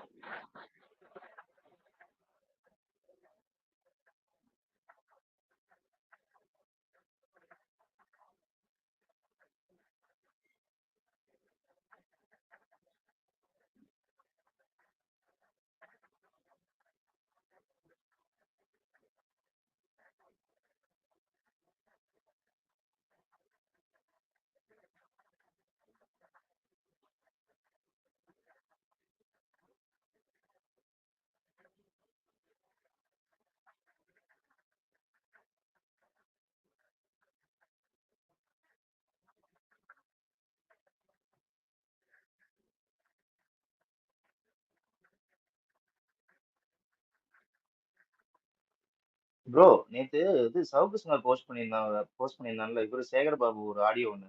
அது ஒரிஜினலா ஃபேக்கா? யாராவது இது பண்ணீங்களா? தெரியல, நான் அதை கேட்கவே இல்லை. இவன் போஸ்ட் பண்ணிருக்கானால ஃபேக்குன்னு தான். ஒரிஜினலா ஃபேக்கான்னு தெரியல. ஒருவேளை ஒரிஜினலா இருந்தா ஏதாவது பிரச்சனையா இருந்தா அவங்களே தீர்த்துப்பாங்க. லோக்கல் இந்த மாதிரி சின்ன சின்ன இஷ்யூஸ்லாம் அவங்களே தீர்த்துப்பாங்க. அது பெரிய மேட்டர் இல்லை. அவன் இவனுக்கு கிடைச்சது சான்ஸ் இதை ஒரு எஸ்கலேட் பண்ணி எடுத்துட்டு போவாங்க. அதுதான் அவன் ஆளை காணும் 10 நாள் காலம்லாம் விட்டுட்டு இருக்கான். அவன் எங்கேயா இருப்பான்.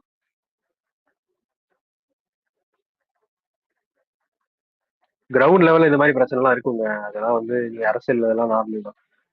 அது அவர் மேல விமர்சனம் உண்மையா இல்லையா, எடிட்டடா இல்ல வந்து வேற வேணா பேசி அதை வெட்டி ஒட்டிருக்கானுங்களா இல்லலாம் தெரியாது.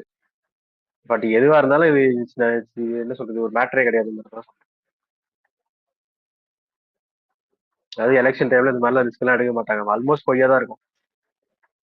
இல்லத்துல இந்த சாட்டை எதுக்கெல்லாம் கதறுவேன். இந்த அலைன்ஸ பத்தி ஒரு வீடியோவாவது போட்டிருக்கானா? இப்போ வரைக்கும் போடல தானே பிஜேபி ஏடிஎம்கே அலைன்ஸ்க்கு. நாளைக்கே அண்ணனை கூப்பிட்டு இது பண்ணாங்கன்னா என்ன பண்ணுவீங்க? வாங்க உங்க 8% நீங்க கொஞ்சம் ஜாயின் பண்ணிக்கீங்க.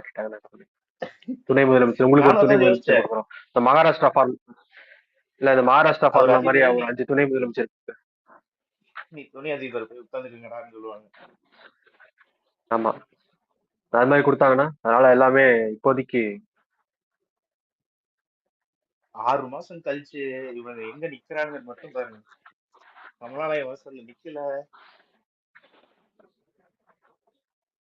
யாரு சொன்னா சீமான் தல கண்டிப்பா சொல்றேன். இப்போ நயினார் உள்ள வந்துட்டார்ல, ஆட்டோமேட்டிக்கா நம்மளுக்கே தெரியும் பாருங்க, ஏடிஎம்கேக்குள்ள சசிகலாவும் தினகரனும் உள்ள வருது. வந்துருவாங்க, அவங்களும் வந்துருவாங்க.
யோ, ஏதாவது இருக்கீங்களா? அக்கி, இந்த எடப்பாடி மட்டும் தனியா தமிழ் புத்தாண்டு வாழ்த்துக்கள் சொல்லுங்கிறான் பாரியா. மேல பாரு, தந்தி நியூஸ்ல போட்டிருக்காங்க. நாளைக்கு தானே தமிழ் புத்தாண்டு, அப்படி ராஜிபுரி பார்த்தாலும். யோ, நாளைக்கு எங்கேயா தமிழ் புத்தாண்டு? நமக்கு தை ஒண்ணு தானே முடிஞ்சு 4 மாசம் ஆகுது.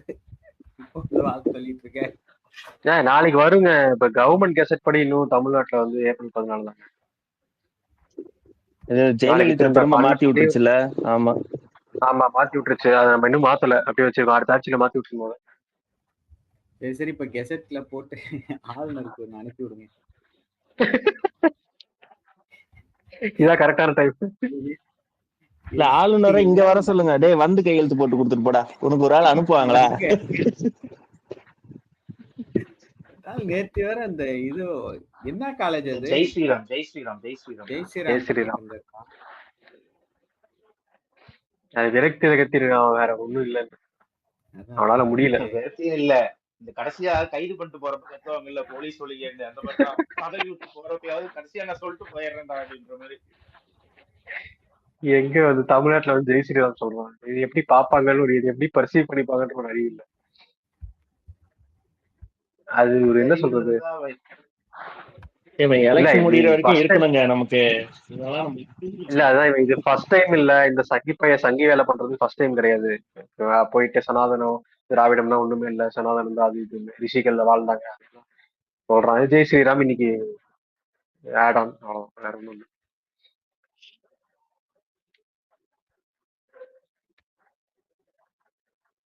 இது தாவே கட்சி வேற குறுக்க வந்து அது எப்படா நீ பாரு இதான் திராவிட மாடலா தமிழ்நாட்டுல வந்து ஜெயிச்சேன்னு சொல்றான்.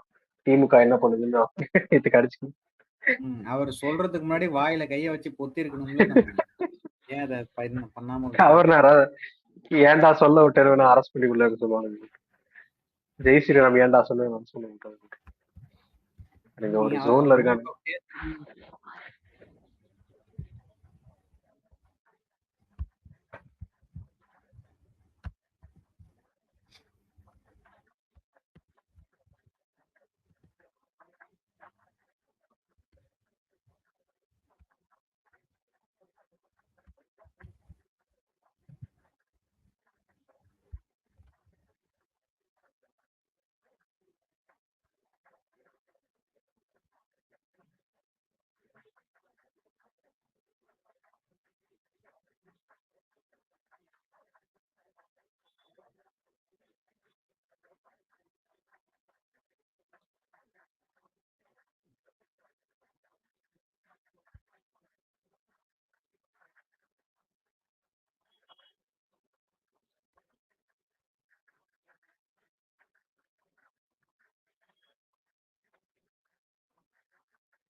இந்த ராஜேந்திர பாலாஜி ஒரு பிரஸ் மீட் கொடுத்துருக்கான், அதை பாருங்களேன், செம காமெடியா இருக்கு. மேல போட்டிருக்கேன். அவனுக்கு என்னவா இருங்க, டேடி திரும்ப வந்துட்டாருன்னு சந்தோஷம். மன்மோகன் சிங் ஆட்சியில நம்ம அறிவாலயத்துல எப்படி வந்து ரயிலுக்கு போயிருந்து கூட்டின்னு வச்சோமோ அந்த மாதிரிதான் நாங்களும் வெஸ்டர்ன் டிக்ளேர் பண்ற மாதிரி பேசிட்டான் தற்கொலை நாய்.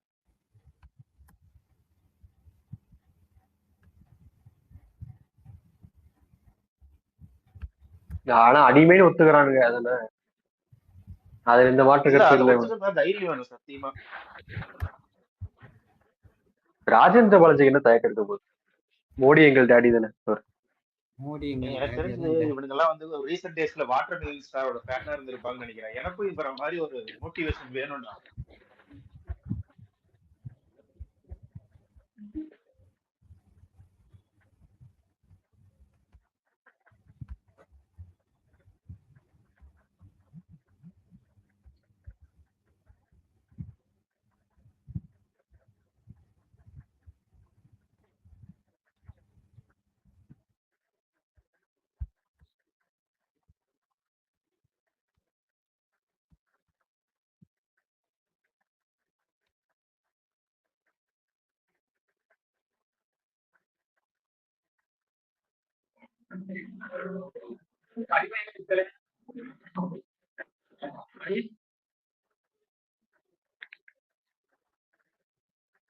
பயந்து போய் அறிவாலயத்துல கோமலபுரத்துல காங்கிரஸ் கட்சி ஆளுங்கட்சியா இருந்த நேரத்தில் மன்மோகன் சிங் பிரதமராக இருந்த நேரத்தில் அவர்கள் கைது செய்த நேரத்தில் கீழே கலைஞரோடு கூட்டணி பேசிய கட்சி திமுக. ஆகவே ரைடுக்கு பயந்தவர்கள் திமுகவை சேர்ந்தவர்கள்.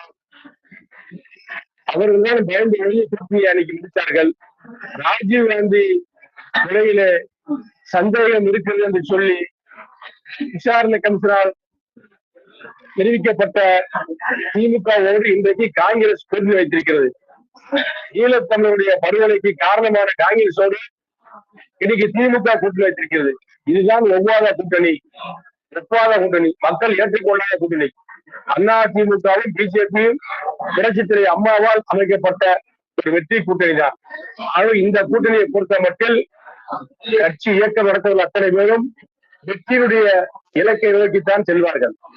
அந்த அடிப்படையில் தேர்தலுக்காக அமைக்கப்பட்ட அற்புதமான கூட்டணி என்றுதான் சட்ட வல்லுநர்களும் சமூக ஆர்வலர்களும் கூறுகிறார்கள்.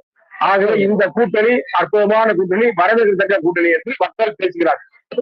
எங்களுடைய பொதுச்செயலாளர் ஏற்கனவே சொல்லிட்டார், எங்களுடைய பொதுச்செயலாளர் அருமை எடப்பாடியார் சொல்லிட்டார், திமுகவை தோற்கடிக்க எண்ணுகின்ற யாருடனும் நாங்கள் கூட்டு சேருவோம்.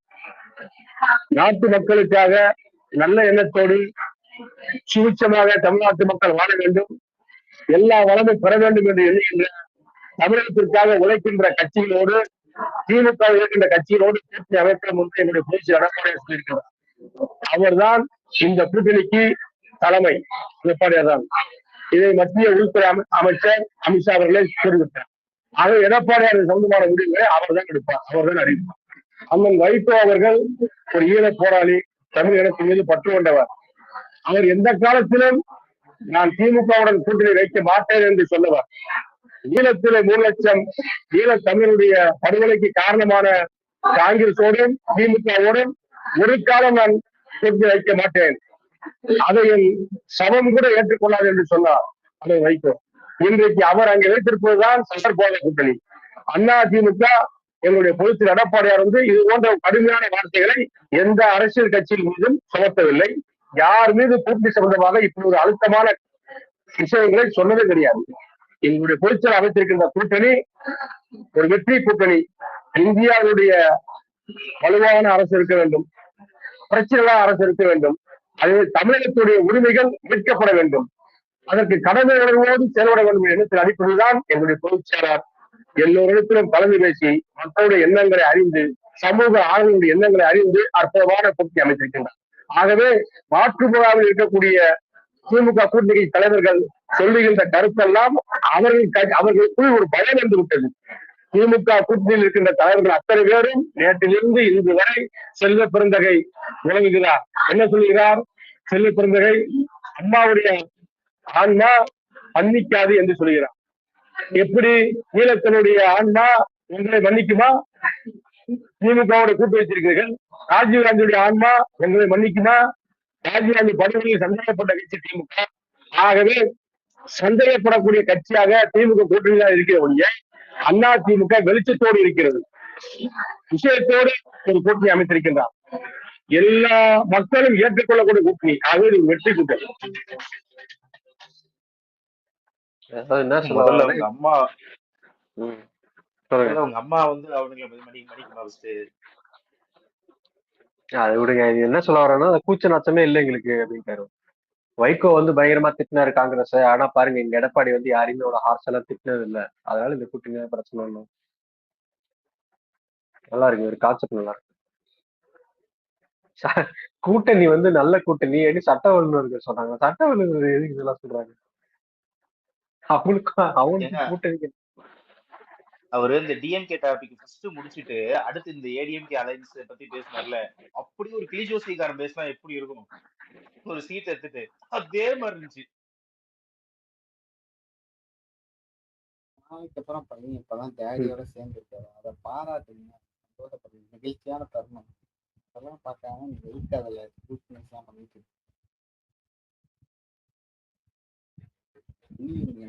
டேடி எனக்கு